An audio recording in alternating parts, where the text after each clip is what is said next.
The King's Quest franchise.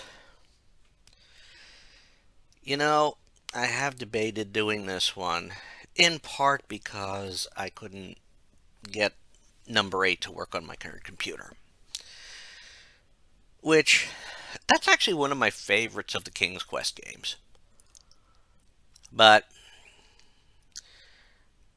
I decided what I was going to do is I'm going to do this. Because I did complete the series minus 8.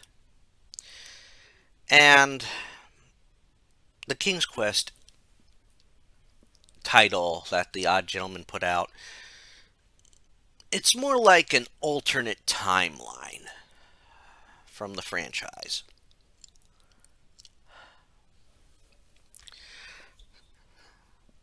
And this is a franchise that had grown from its quote beginnings and was a beautiful blend of fairy tales, lore, and everything. And all except for Mask of Eternity, the 8th game, tend to focus on the royal family of Daventry.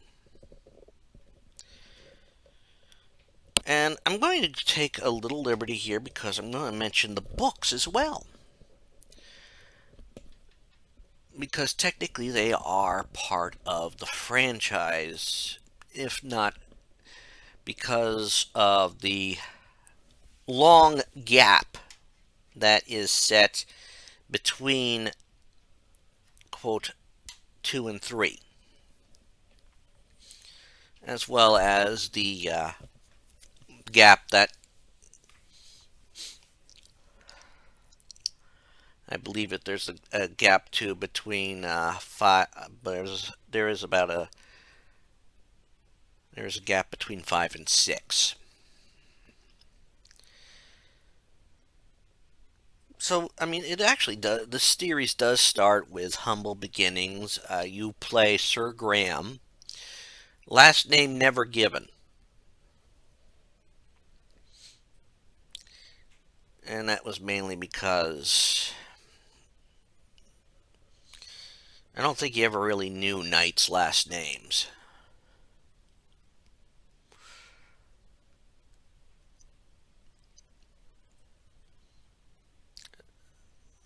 But it opens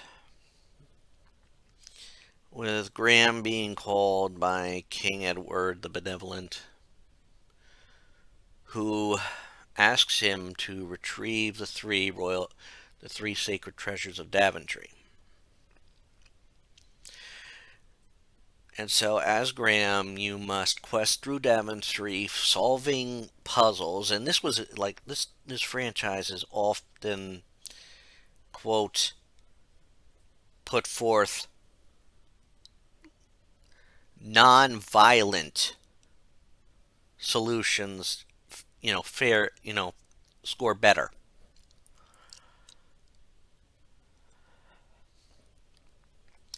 So, I mean, you don't kill a living thing. That's the premise. You shouldn't necessarily kill a living thing. So Graham basically treks through Daventry, which in these early games to, combat the weird wraparound mechanic that the maps did, because they formed a torus. They called it a magical spell of containment, where north warps to south and south warps to north, and east warps to west and west warps to east. Well, Graham has to find these treasures. One is being kept by the leprechauns, one is being carried by the giant, and one is being guarded by a dragon. However, you can only get the one if you successfully get, if you know, get certain items before going to the aisle that allows you into the land of the leprechauns. It's not much of a story, but for the time, that was as much as they could get away with in a story in a game like that. However, once it's said and done, and Graham gets the treasures, and you also have to show proper respect. In the original release, you had to bow to the king and talk to the king. He passes away. In the first remake they did of the game, well, the official remake of the game, it's kind of comical because they like to go with lighthearted humor in these games. And given some of the names they have given to characters, it's obvious. But King Graham, then, Sir Graham becomes King Graham.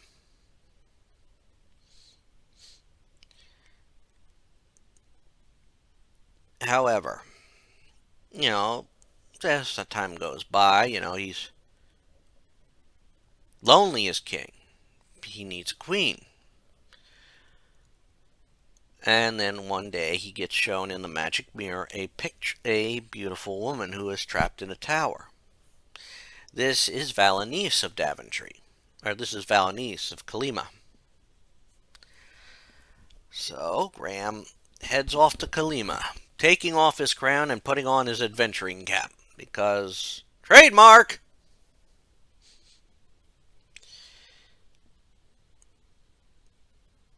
And in Kalima he must help. I mean, there's certain parts of Kalima that are more evil than they are good. And he has to find a way to get to the tower. And there is a mystical door that leads to the tower. So he must make his way there. Also, it should be noted, I believe, that Valanice was put in that tower by Hagatha, an evil ogress of a witch.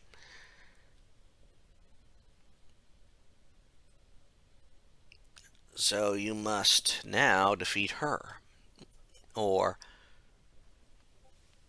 avoid killing her. This is not easy, because, of course, she's got her minions running around. It is also recommended that you get gifts to give to Valanice, which you will find all over Kalima. Of course, once you make your way to the door, you find a riddle, so you must hunt down the key. One is in the depths, in the realm of King Neptune. The second one, because when you unlock the first door, there's a second door. So the second one is high up in the cliffs. So once you get that one, and get back to the door, you open the third, and you find there's a third key you must find, and it is in the castle on the Poison Lake, the castle of Dracula.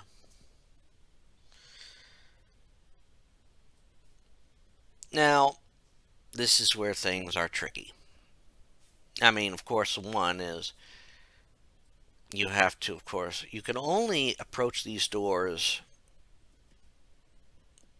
Well, these doors are on the other side of a chasm. There's only one bridge, and you can only cross that bridge 7 times. I mean, you're supposed to cross it once, read the first riddle, go back, return with the first key, open the door, get the second riddle, go back over the bridge to find the second key, get the second key. When you return with the second key, unlock the door. You now see the third door, the third riddle, so you must cross back over, get the third key, return and open that door, and you can go through to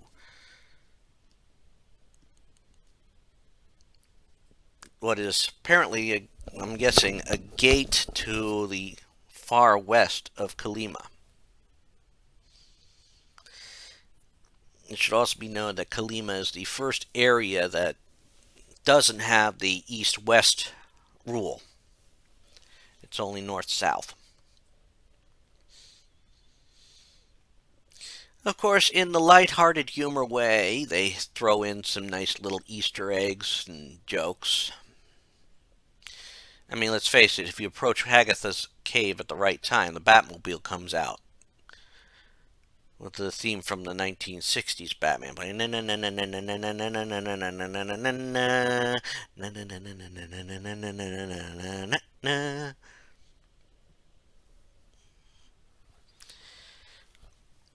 Of course, there's a thieving dwarf or gnome running around, so yeah, you get to steal back.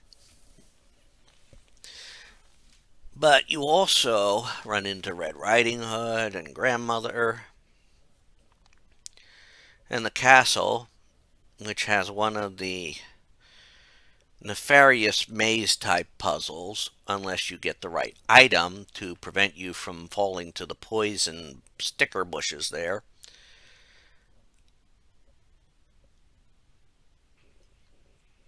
You must get into the castle. It's the castle of Dracula. So once you defeat Dracula, if you are in that's Dracula's the only one you get points for killing. Because, of course, he's Dracula. He's undead.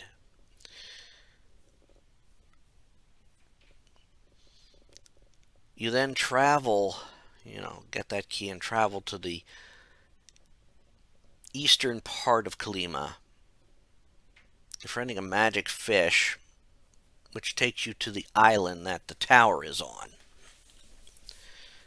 Of course, you should have something to satiate the lion that's guarding the place. And then you rescue Valanice,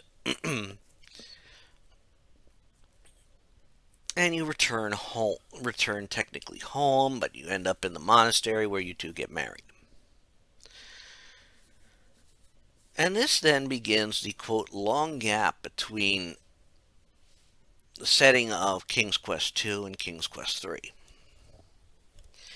Now, at some point in the 90s, due to a craze that was hitting with fiction, books and all that, where some saw a possibility in, quote, adapting the story of some games into novels, there were 3 King's Quest novels written. We'll talk about the second one first, which is Kingdom of Sorrow. Because in this, Graham is asked to help some fairies because it's affecting the weather in Daventry. And apparently, the queen was abducted by, I guess, a giant. I can't remember at this time. And so, I mean, he was lonely and all that, and had a very beautiful wife. God forbid that you lay anything like she's already married. So Graham must rescue this one. It should be noted that we know that this happens between 2 and 3 because Rosella is with them, and she is very little.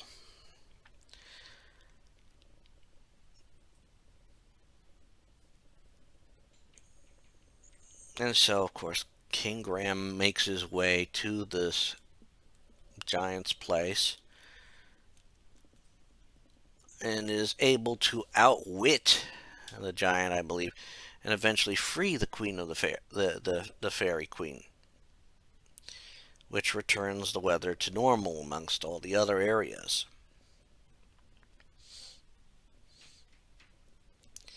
And so, peace returns. Even though that there is sorrow in Daventry with one of the two royal children gone.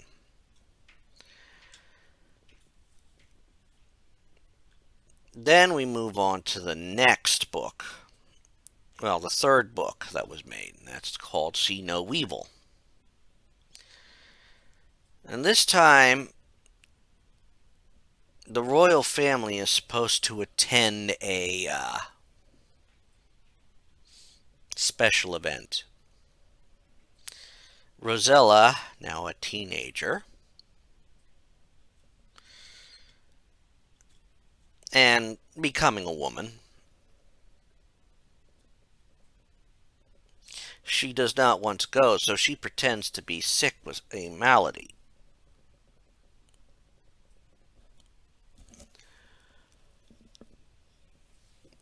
And what makes it odd is, I mean, she would have loved to have gone just to see how some of the boys there would react to her blossoming figure. But she didn't really want to go. And when she has a, quote, miraculous recovery, well, she's now in charge. She is technically in charge of the kingdom. Unfortunately, she lets loose a threat. I mean, teenagers, they know, going with the teenagers knows more than the adults, arrogant type thing. And to make things worse, a Pied Piper-like minstrel is guiding some dangerous creatures and keeping them under a spell. I think one of them is either he's the one who's those are the weevils, or the ones that Rosella has unwittingly released. And so now she must prevent Daventry from falling into ruin because of her oops. To which she actually, while successfully doing it with help of another young man who is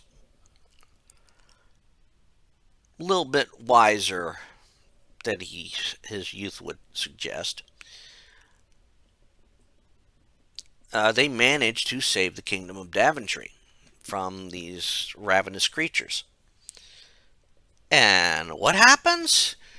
Well, in the end, that sickness that she said she had at the to get out of going to this special function. Well, yeah, she really caught it. Of course, her parents never knew what really happened, or if they did find out, they never let on.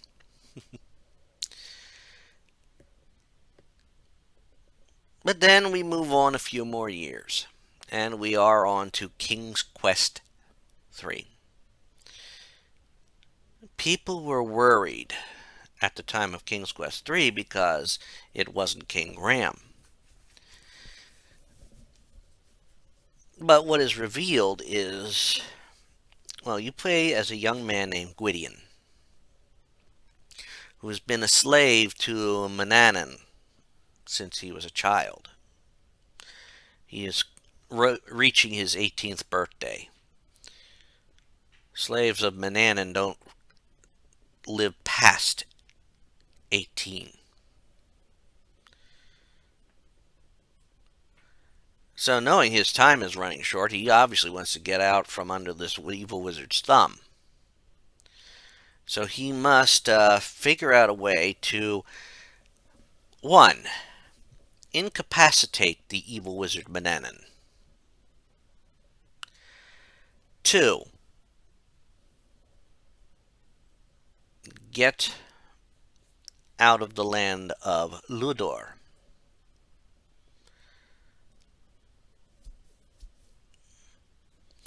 Now, as this goes, he has to be sneaky about this, because the game has a timer on it, where Manannan will occasionally rest and occasionally head out.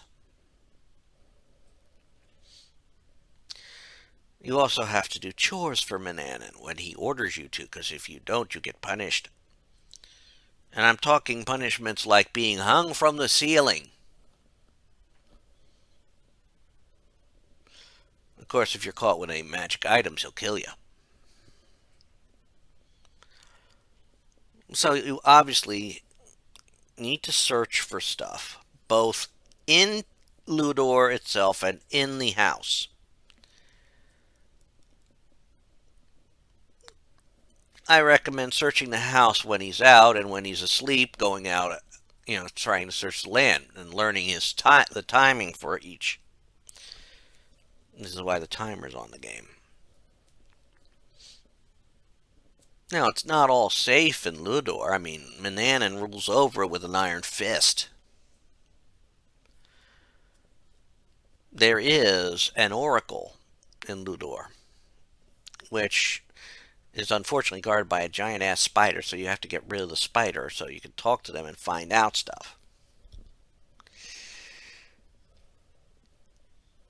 So, as you make your way through the game, of course, and get the stuff you need to cause Manannan to be indisposed,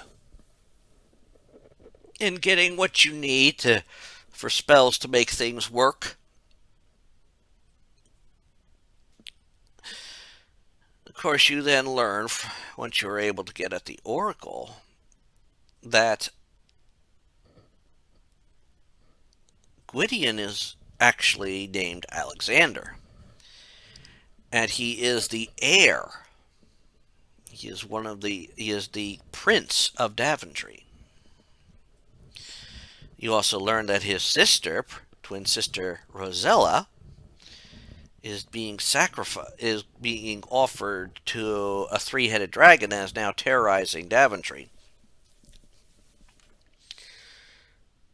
And so you must leave Ludor after freeing it from Manannan's grasp. Of course, you shouldn't let on that you're a prince. Not that anyone would believe you right away. And, of course, you get passage on a ship after you escape from Manannan and get all the spells prepared that you will need. That is probably the most aggravating thing in the game. Not the trail, which is it's one of those narrow step puzzles, one wrong move and you die type thing. No, you are coming down a mountain. I mean, you have to type the spells exactly. One mistype and you're screwed.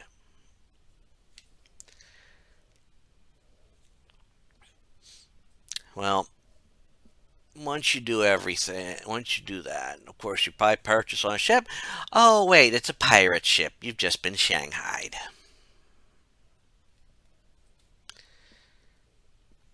That's an old term. Anyhow, you have to get free. You learn of some things, like a treasure buried, you get all your stuff. And then when you're in the right spot, you need to, of course, incapacitate the pirates. And then, get off the ship and cross some mountains where there's a Yeti that you have to avoid. You must then climb down the mountains, climb down a stairwell. Oh no, the stairwell comes next. You must climb down the mountains, and you are in Daventry, which is not in the best of shapes right now. I'm going to be honest. It's not in the best of shapes. There is a gnome there that recognizes you. So you must, and tells you what's about to happen to your sister. You go up, manage to defeat the dragon. using appropriate means. I mean, there's no weaponry you can use. You only use magic.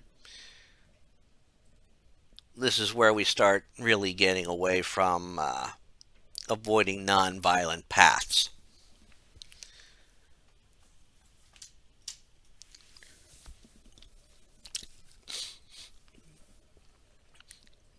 And you defeat the dragon, rescue Rosella. You both go back to the castle. Your return is rejoiced by Graham and Valenice. The mirror breaks; its darkness has come over it, and it ends with Graham realizing it's time to pass on my adventuring cap. To which he throws it into the air, and and of course, this is where the game ends midway through that toss. And how do we follow that up? Well, with King's Quest IV starting right after that. Because as the hat flies through the air after a brief recap, King Graham falls with a heart attack. He has 24 hours. I mean, that's a hell of a homecoming for Alexander. And for Roselle after almost being sacrificed to a three-headed dragon. However, a fairy calls to her for help. This is Genesta.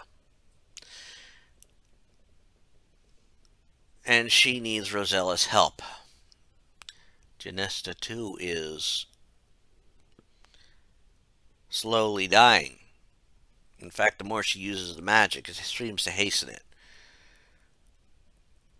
Her talisman was stolen by Lolot. And so, Rosella must now infiltrate Lolot's castle, defeat Lolot, get the talisman back, and also there is a magical fruit that grows once a year in the land of Tamir.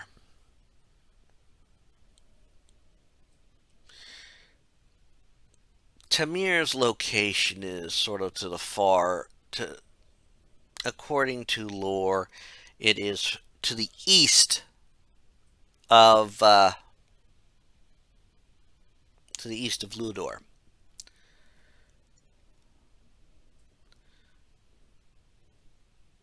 Well, as Alexander now goes there, as Roselle now goes there, she's got to, one, reclaim that, get that apple, which means passing through a troll cave, which is behind a waterfall.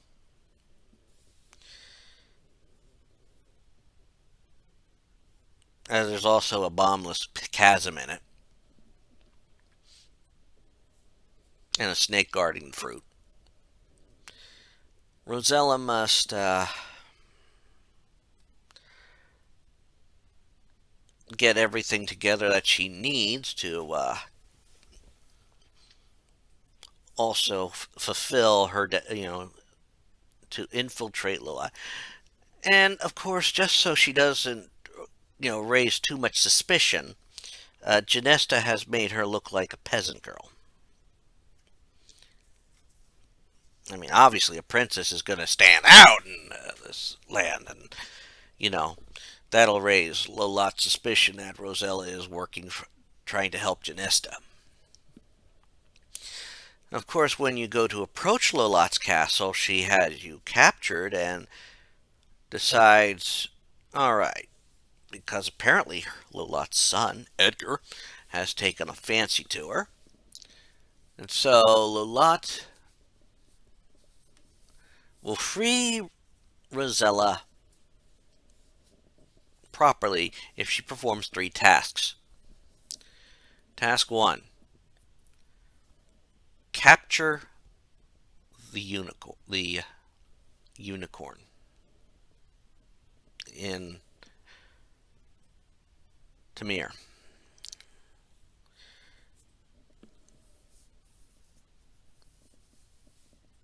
Well, once you do that, now you get your second task. There is a hen that lays golden eggs. She wants that. Okay, so we gotta go, and that's being held by a couple of ogres, an ogre and an ogress. These are bigger ogres than you've seen in other games.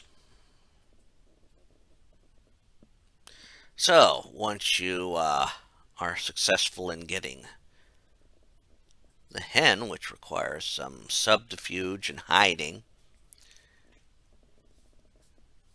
and you get out of there,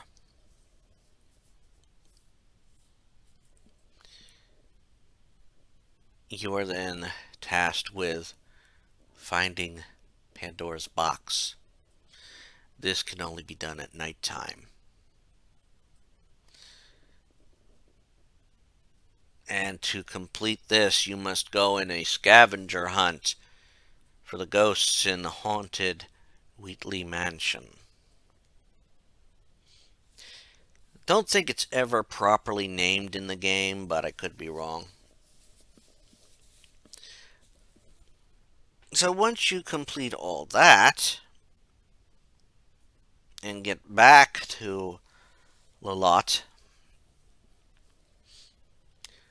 she is so gracious that she has provided you with a special gift. Edgar's hand in marriage. Well, during this time, then you must somehow escape. Thankfully, Edgar has slipped you a key so you can get out. And you must destroy Lolotte. She is a hollow being, so full of hate, there's only one thing that can destroy it. Cupid's arrows. Yep. Sign of love. And of course, once you are successful with that, you return. Of course, this is when day breaks. You must rush off to Genesta's Island while, quote, freeing the unicorn and all that. And resealing away Pandora's box. I mean, this thing's so evil. If you would open it, it would kill you. And then getting back to Genesta's Island, giving her her talisman, restoring her power, and Genesta will, of course, reward you and send you back home, but also free Edgar of the curse he was under. He wasn't really Lolotte's son. And then he, quote, disappears back to where his homeland is. As Rosella is sent back to her homeland, she gives the magical fruit to Graham. He recovers. And all's well that ends well. Until King's Quest V comes about and Mordak shows up while Graham is out on a walk and steals away Daventry Castle. Boo. And why does he do this? Well, it seems that he is the younger brother of Manannan. Who Alexander turned into a cat. That's how he got away from Manannan. He turned him into a cat. And now Mordak wants Alexander to undo the spell. But Alexander cannot undo the spell. He does not know how. His versing in magic is not as great as Mordak thinks. Now, of course, when Graham returns to where the castle was, he is helped by one of the most annoying sidekicks in gaming history, Cedric, whose claim to fame is, "Look out, Graham! A poisonous snake!" This adventure is surprisingly linear and automatic at some points, because Graham must now head to Serenia where I think it's Serenia, but he must head there. He meets with the wizard Crispin, who help, he may be up there in age, but he's still helpful and he can find things out. He gives Graham a wand. Of course, it'll need to be powered up.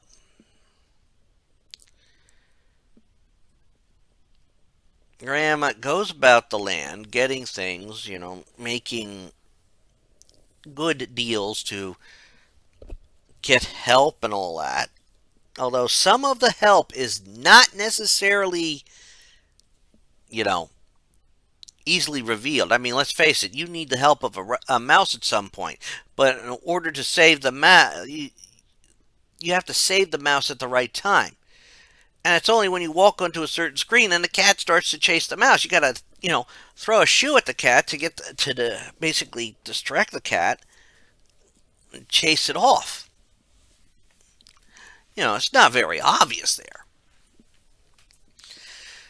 Graham must infiltrate a camp of bandits to find out some things, get an item, so he can then get into their treasure cave and snatch a lamp and something else.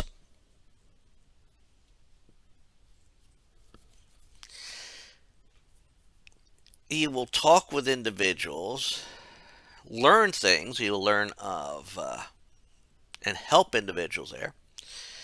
And once he has done everything, to defeat an evil witch that's in a dark forest, and, get out of there with help, as well as getting things needed to, rectify some things and save others. And once everything is done, we sort of move on to a more linear part where he goes up into the mountains, meets the Ice Queen, helps her with a Yeti problem, and yeah, we're talking,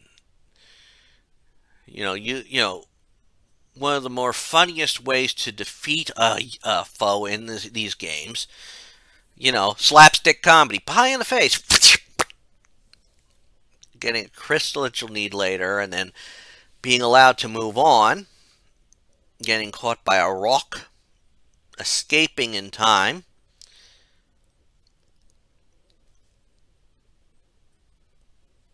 And this is a game where you gotta do things in order to progress. Some are not necessarily obvious, some are very obvious. You'll end up down on a coastline and then getting to an island full of harpies. Ugh, horrible things. Getting back, getting help from an old man and a mermaid that will take you to Mordak's Island, where you will then sneak in and have to, one, rescue the young Cassima, who ends up being Princess of the Green Isles, and rescuing your family from Mordak after, successfully defeating his goon squad. Of course, you gotta let them catch you once. It's just part of the game. And also catching Mananan in the sack.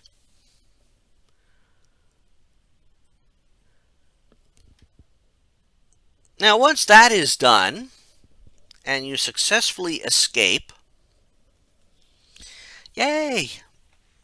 Rescue your family, defeat Mordak, using a magic duel in 4 phases.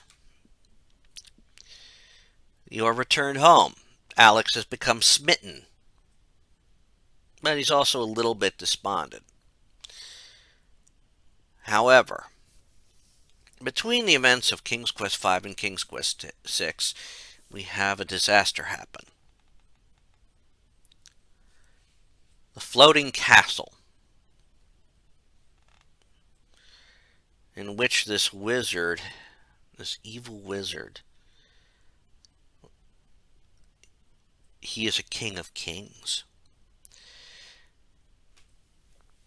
He will, quote, add to his fiefdom by confronting a king, casting a magic spell which enslaves their spirit in a suit of armor. And so, Alexander goes on a quest to rescue his father. He is joined by two others, a wizard in training and a young lady. I forget what, I believe it was a young lady. And it's been years since I've read it, but I remember certain details. And they must fight their way, so to speak, get to the castle, defeat this evil wizard, and free all the kings he's enslaved.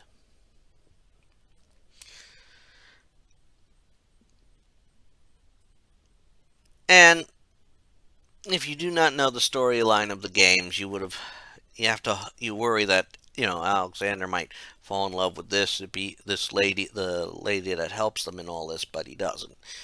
She and the young wizard get together. But they are successful. They defeat this evil wizard, restoring Graham to his rightful place. Although Graham is done with his adventuring now. And all's told, he is fine. And then Alexander goes back to thinking about Cosima.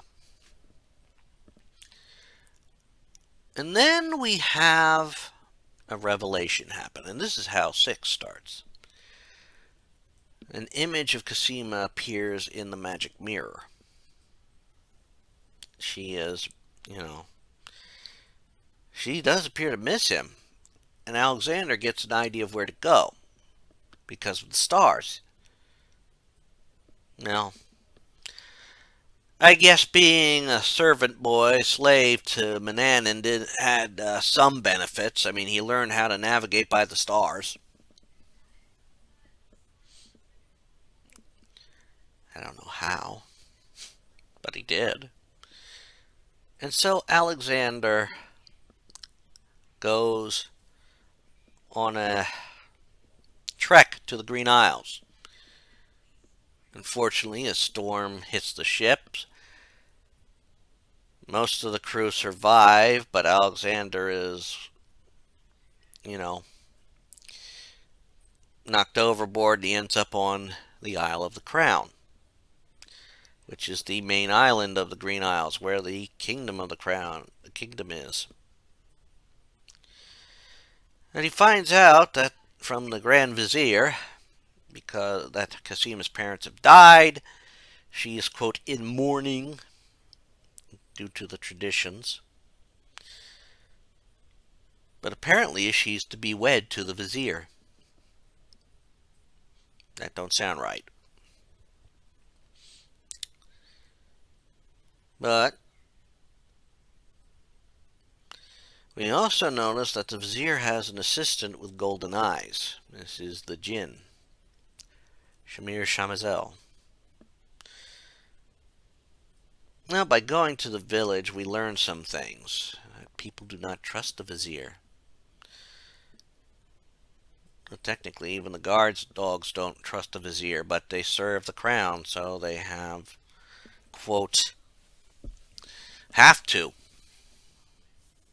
Especially now that, of course, now that Cosima's back, they're a little bit happier, but still not too thrilled. We learn that the Green Isles are in turmoil and that Alexander wants to, help and somehow let Cosima know he's there. Maybe he can stop the wedding because he doesn't believe she loves him. Well, we also start seeing various individuals and figures with golden eyes show up. The genie is watching Alexander and reporting back to the Vizier. And so the genie is to, quote, get rid of Alexander. Indirectly, of course, not directly.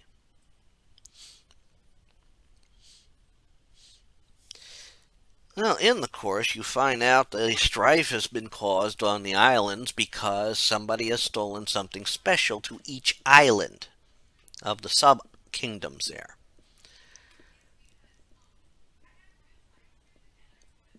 So Alexander has gone from the Isle of Wonder, where it seems pretty much nonsensical, and C.S. Lewis probably would have envisioned it in some way. The Isle of the Beast, home of a beast who once was a handsome gentleman but was cursed. And in fact, anyone who manages to make it to his garden becomes cursed. Unless someone can find him a lady who is willing to accept him for what he, you know, even though he looks like a beast. We have the Isle of the Sacred Mountain, where the Winged Ones are. And they are very haughty. Of course, they are also dealing with the fact that they just sent their daughter into the catacombs, where there's a minotaur. Of course, each island has been warned about a troublemaker.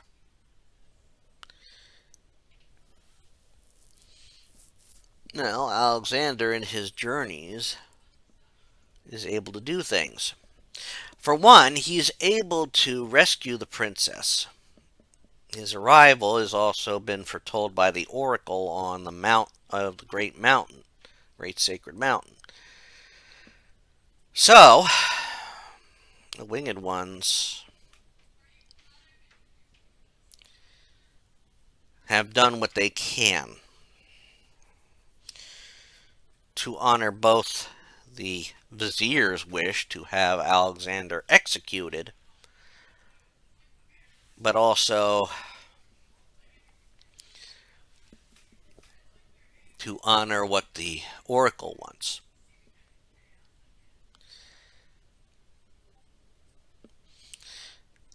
Now, this game also was the first one with two, well,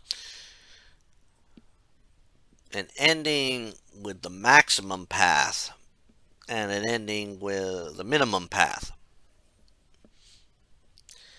If you go the maximum path, of course, after Alexander makes contact with all the islands, even the mysterious Isle of Mist where the Druids are, and managing to survive a second visit to the island,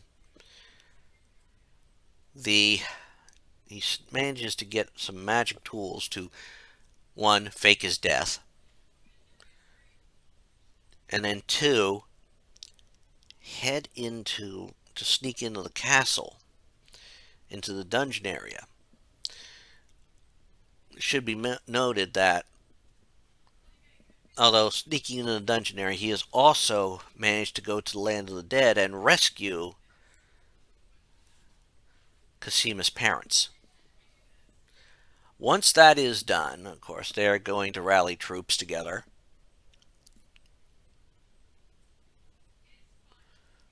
And Alexander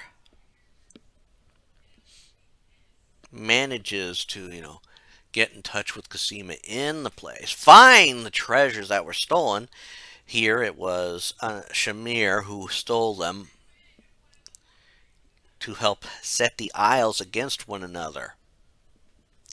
And with them at each other's throats, it just allows the vizier to get further incorporated into the kingdom. And lo and behold, everybody is happy. Now, Alexander manages to get the switched lamp, freeing Shamir, which Shamir is greatly happy about.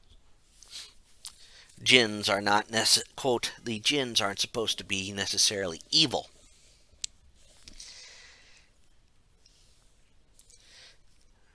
but reflect their masters. And in the end, Alexander manages to defeat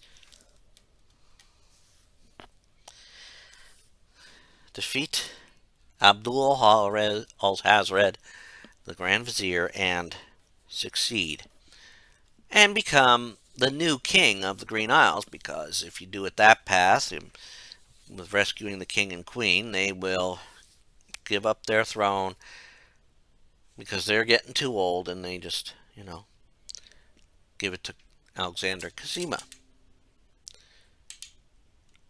And lo and behold, Alexander gets married. We see Rosella. Rosella will, that she's happy for her brother. And then we move on to King's Quest VII.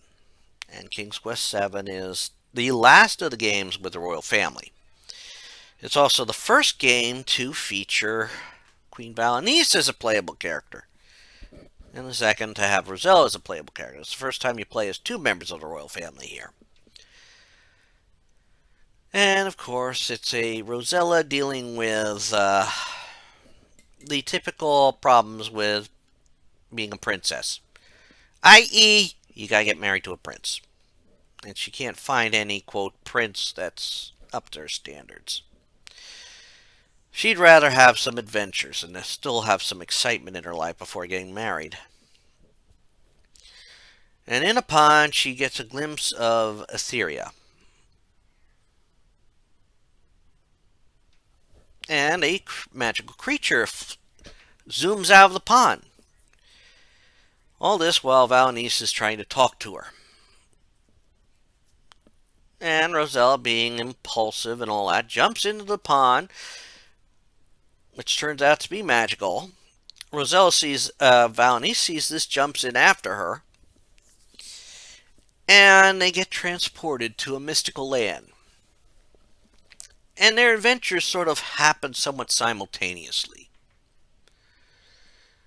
because Valenice must find her daughter, but she ends up in a desert area, so she must now get out of the desert area, dealing with some of the life there. And there are puzzles that have multiple answers. Valenice gets through those, manages to help a wandering spirit to get what she needs, and gets out of there. She moves on to, quote, Falderall, which is in a beautiful area. But that area is also in... The river is dried up.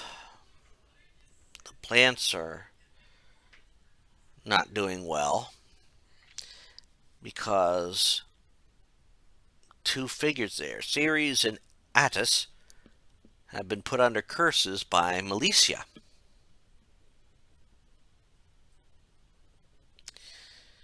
Of course, Valenice needs to get to Ooga Booga Land, but she can't get past the forest of the werebeasts. So she goes to Falderall, where there should be something to help her there. But to get it, she must do a deed for the snake oil salesman, who is not necessarily honest. In the meantime, it looks like the moon has fallen, a hunk of green cheese.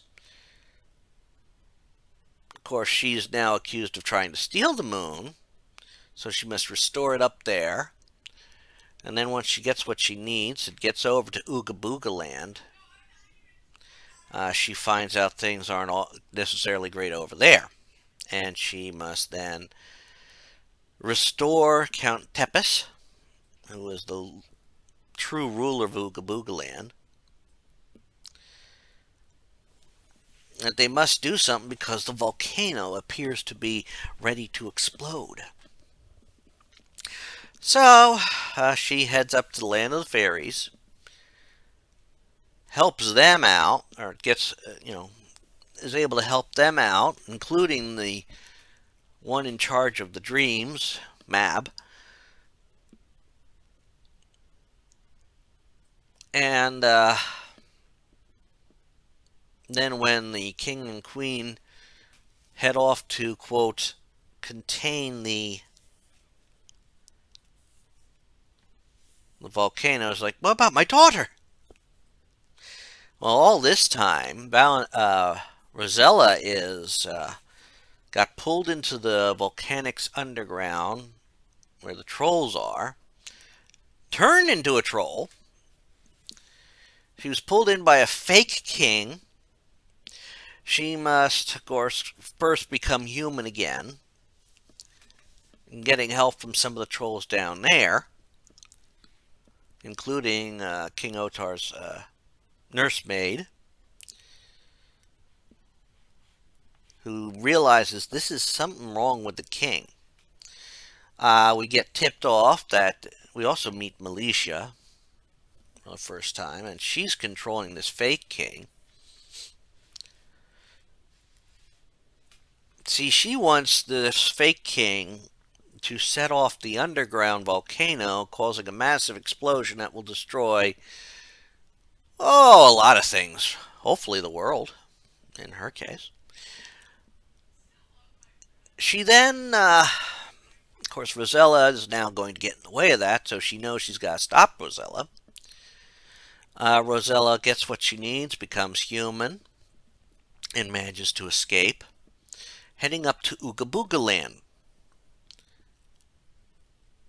And after a near fall to her death, she's pulled out by the gravedigger in Ooga Booga Land, who's got to, dig all these graves for everybody.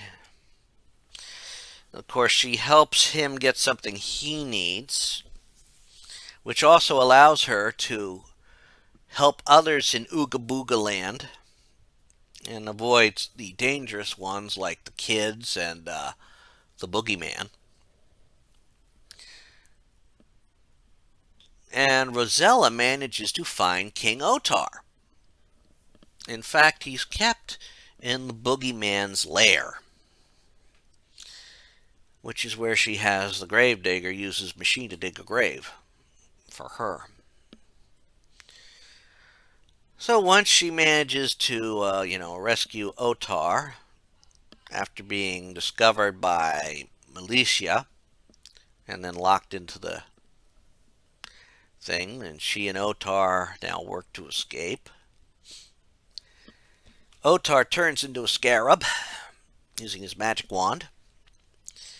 Rosella dresses as Countess Tepish, and then escapes. In the meantime, also getting some stuff from Militia's place. And getting past the swamp monster. In fact, dressed as the Countess, she's also able to walk past the werebeasts' woods, although one manages to grab her cape. And she makes her way to Faldrol, where there is an entrance to the Volcanics Underground. Of course, when she arrives, she meets Archduke Fifi de Yip Yap, who tells her that they had, first, sentenced her mother for a crime, and then she restored the moon, so they like her very much now.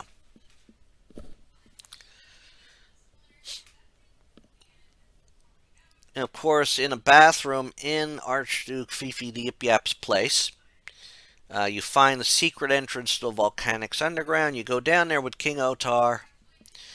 He leads you to the center, confronts the evil, the imposter.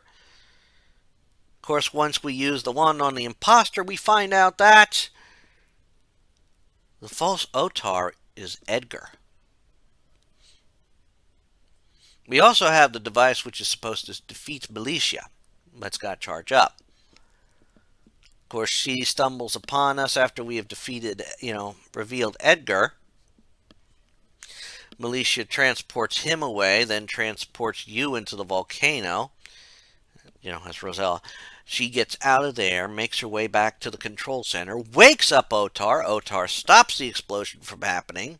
In the meantime, Edgar has gotten Valanice and brings her down. Edgar tries to protect Rosella from Militia's attack again. This technically kills him. Rosella uses the device, which basically de-ages Militia into a baby. Now, Roselle will have picked up an extra life from a cat after saving it from the two evil children in Ooga Booga Land. So she basically, restores him to health. We find out he is the son of Oberon and Titania. We end on a happy note, and Rosella and Edgar start courting.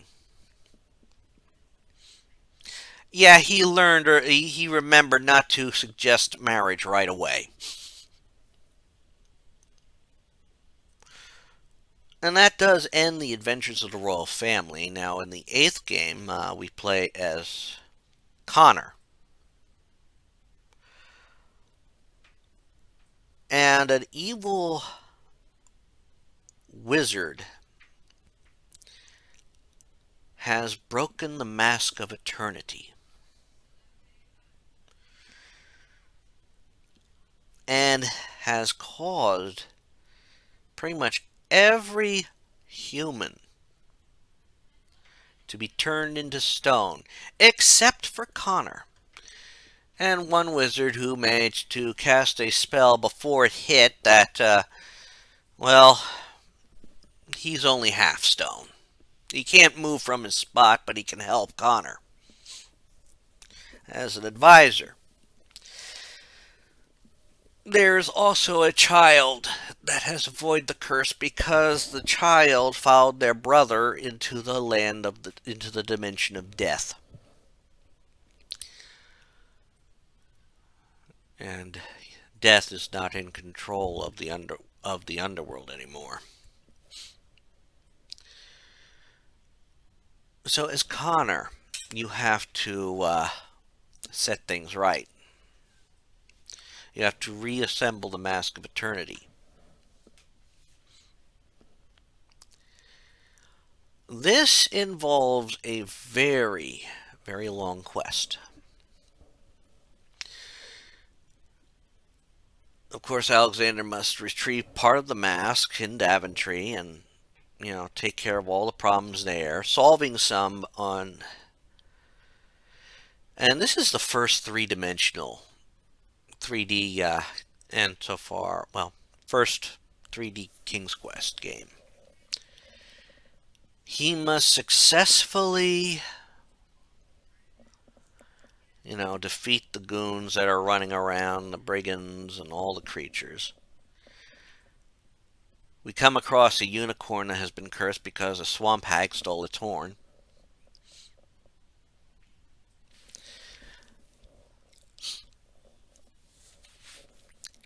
But once Alexander takes care of things in Daventry, and he heads to the dimension of death. And this is a game that really builds on experience and fighting.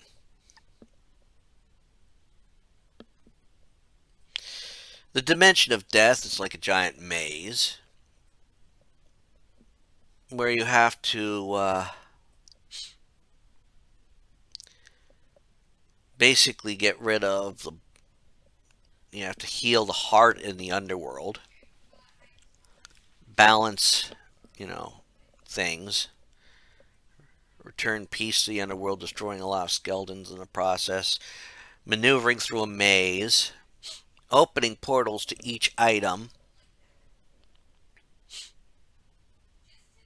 talk to the Lord of the Dead, get everything you need,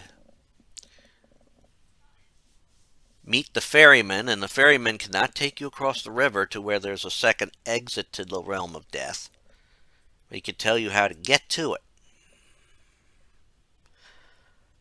And once you finish things there, you will then be able to go through another portal out of the dimension of death into the swamp,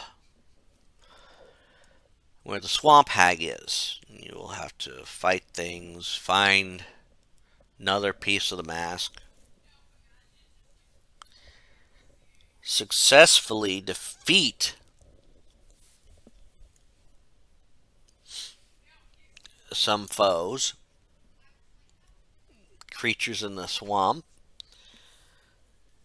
including the swamp hag, getting another mask in the process. Also getting a unicorn's horn and able to return it to her.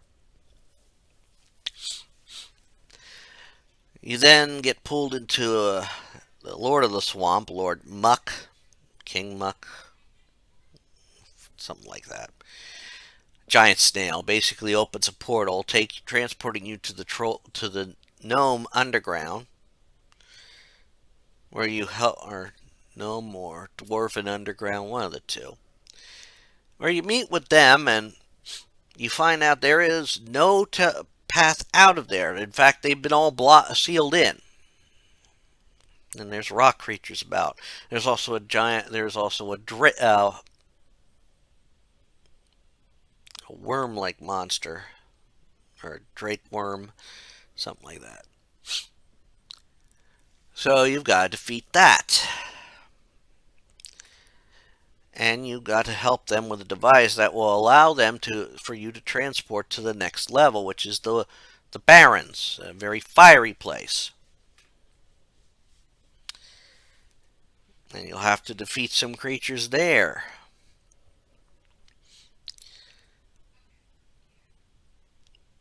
There's a lot of puzzle solving too in this.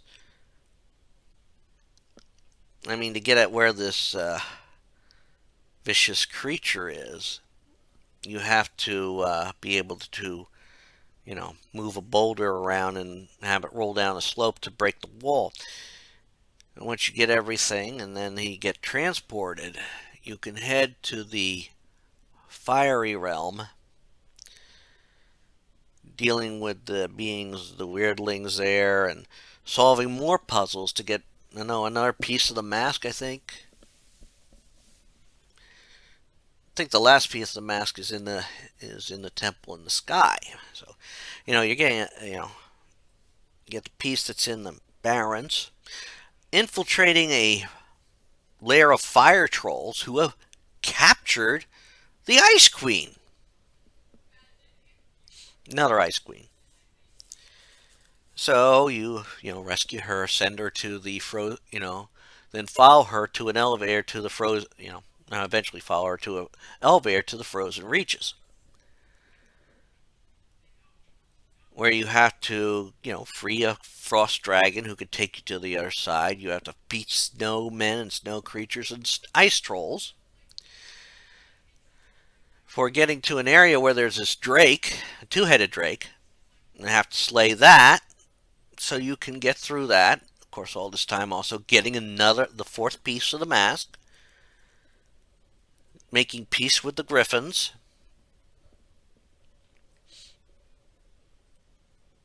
and in turn,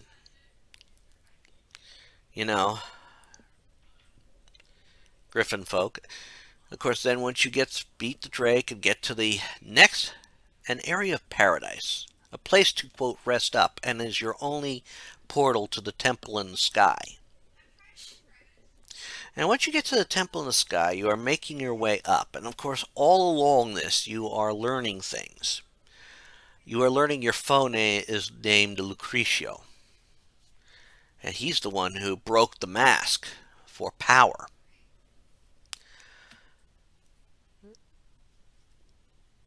So, of course, he's also the one that's able to create and send more of these armored goons after you that are tough to beat. Now, once you're able to find what generates them, you can neutralize that. You find the last piece of the mask up in the tower, or up in the castle, or up in the temple. You work your way up to the topmost level, learning things, proving your worth to be the champion eternal. and in the end, you fight Lucretio a total of 5 times because, well, no, a total of 4 times, I think. Because every time you put a piece of the mask down, he attacks. Now, you cannot kill him. Your only way to destroy him is to basically beat him into the void, a teleport to the void. At which ends the game. Connor is the champion eternal. He has saved Daventry. He saved the world.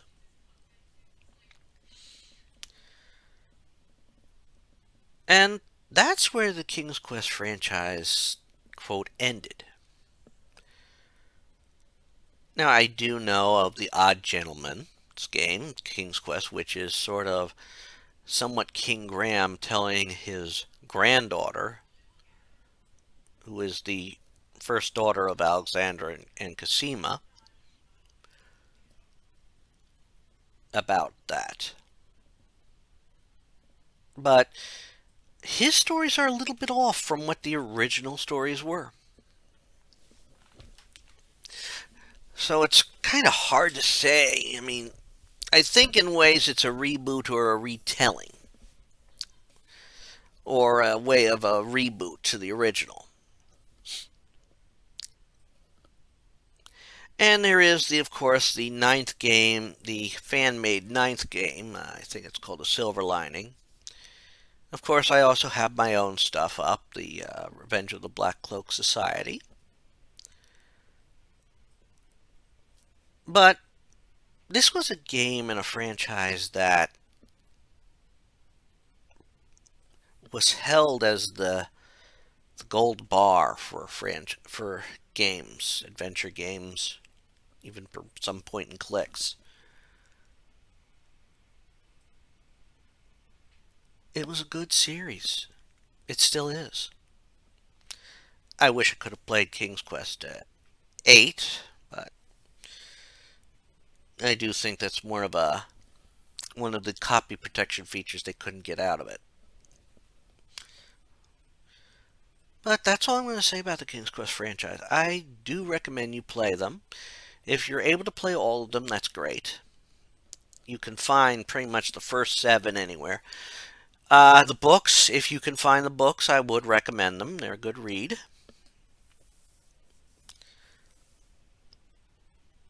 And they can be a very engrossing read.